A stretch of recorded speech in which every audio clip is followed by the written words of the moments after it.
All right, we got to get this show wrapped up. Let's finish this off with as we continue our NFL week of predictions. Yesterday we did our offensive rookie of the year. Today, my defensive player of the year predictions.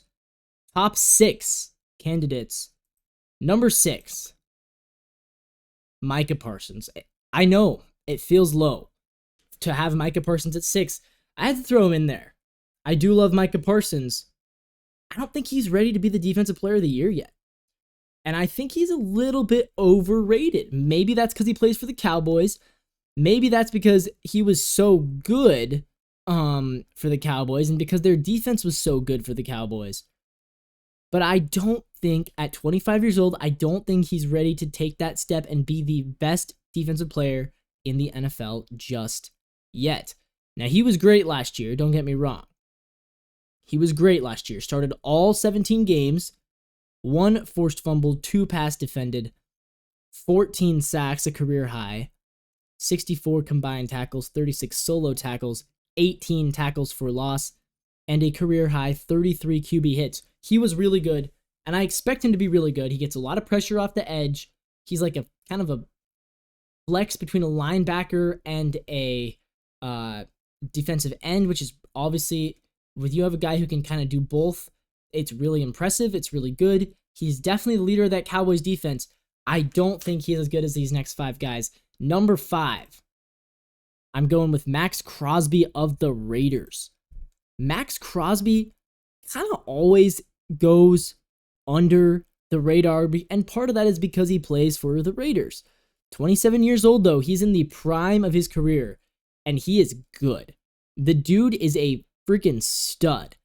17 games last year. Here's his numbers. 2 forced fumbles, 2 pass defended, 1 fumble recovery, 23 tackles for loss. He led the league. By the way, led the league in tackles for loss in 2022 as well with 22. 31 QB hits for the 3rd year in a row, going over 30. 2022, he had 36 QB hits. This year, 31.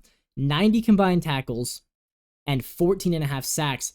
So he had more tackles for a loss than Micah Parsons. He had more sacks than Micah Parsons, more tackles than Micah Parsons, more fumbles recovered than Micah Parsons. The only thing Micah has on him is the QB hits.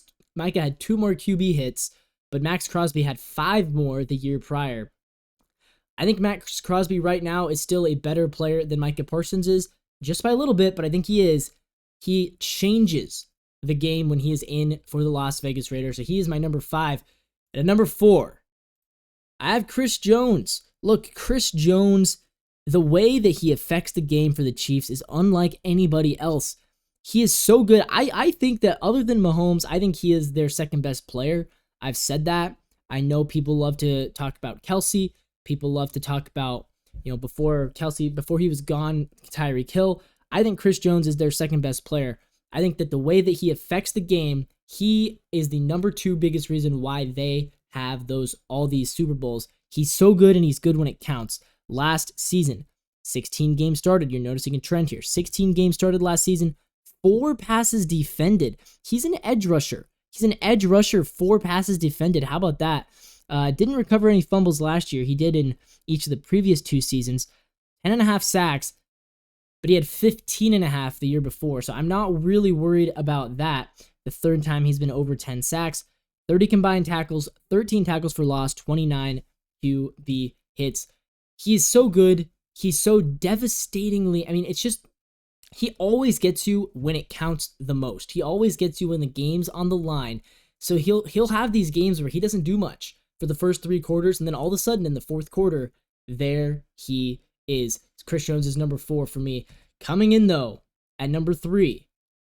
At number 3, I have Nick Bosa. Nick Bosa, he is such a menace to the opposing player, to the opposing quarterback specifically. And again, similar to what Chris Jones does, I think he is such a big reason why the 49ers have been going to Super Bowls, going to NFC Championship games ever since he was drafted. Since he was drafted, the 49ers have been the best team. He changed the trajectory of that team. I really truly believe that.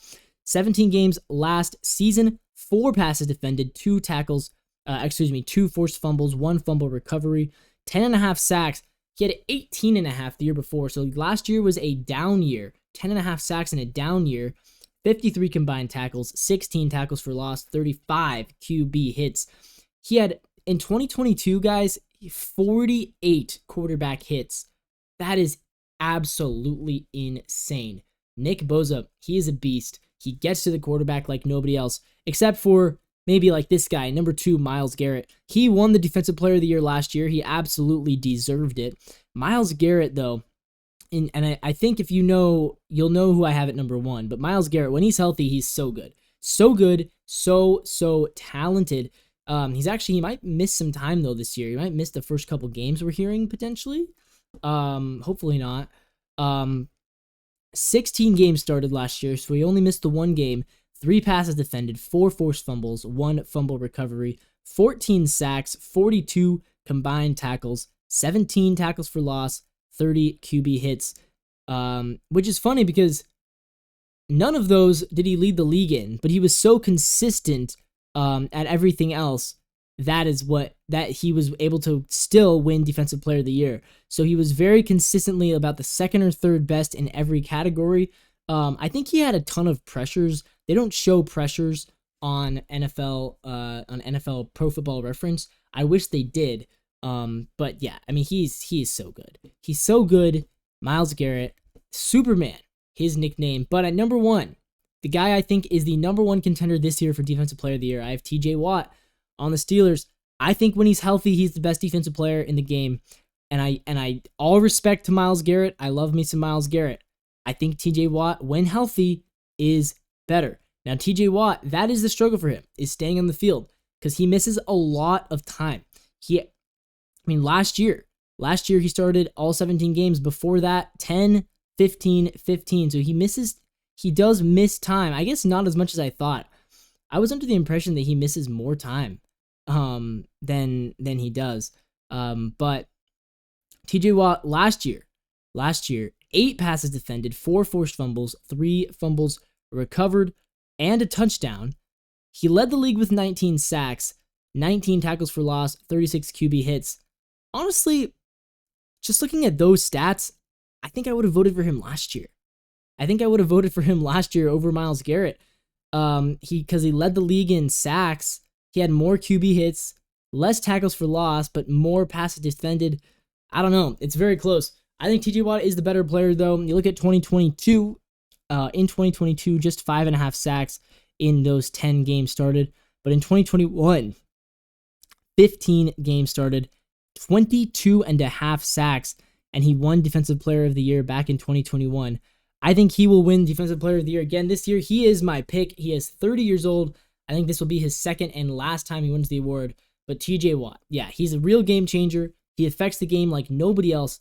When he is on, the Steelers win. And when he is off, the Steelers don't win. He changes the trajectory of his team like no other defensive player does. That is TJ Watt. And that is my top 6. So to recap, TJ Watt at number 1, Garrett at number 2, number 3 is where I had Nick Bosa. 4th was Chris Jones, 5th Max Crosby, and 6th Micah Parsons. With that, I'm going to wrap up this show. Thank you so much for watching or listening. If you're listening, this is Coast to Coast Sports. My name is Levi. We'll see you guys in the next one tomorrow.